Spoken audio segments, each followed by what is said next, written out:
Imagine a companion who never misunderstands you, never gets too tired to talk, and always knows exactly what to say to make you feel valued.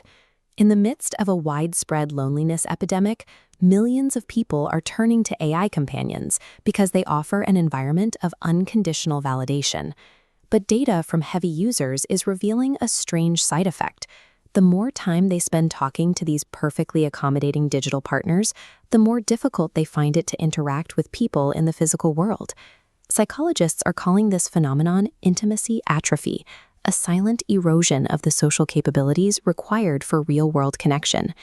AI companions are not functioning as practice for human relationships. Instead, they act as a substitute that displaces the user's capacity for authentic emotional bonds. To understand this displacement, we have to look at the mechanics of how humans actually connect. By default, interacting with another person is difficult.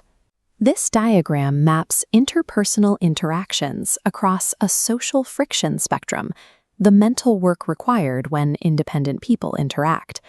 On the high friction end, interactions require effort, reading facial expressions, compromising, and navigating boundaries.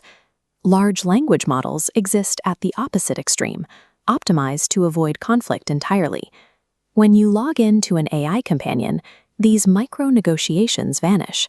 You enter a state of emotional zero gravity, where your ego is never challenged. This lack of friction creates a sense of total comfort, but it simultaneously removes the mechanism that generates genuine, resilient intimacy. The transition back to reality is jarring.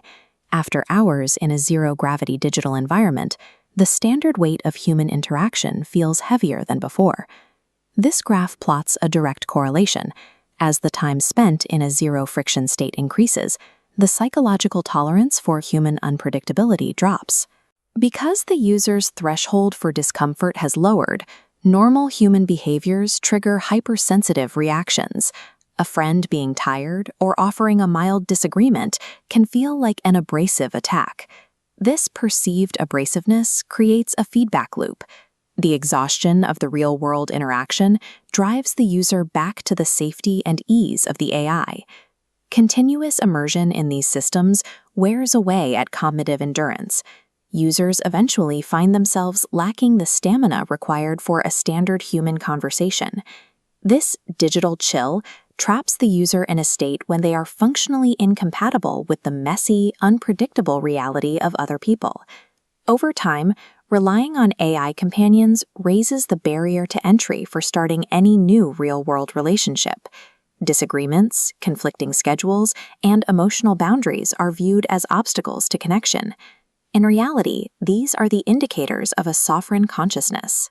These real-world friction points signal that you are interacting with an independent mind rather than a subservient algorithm. A machine can provide instant validation, but it carries no psychological weight. Earning trust and affection from an unpredictable human requires effort, and that effort is what makes the connection meaningful. Preserving our humanity requires a deliberate choice. It means prioritizing the sharp edges of human imperfection over the isolating warmth of a perfect simulation.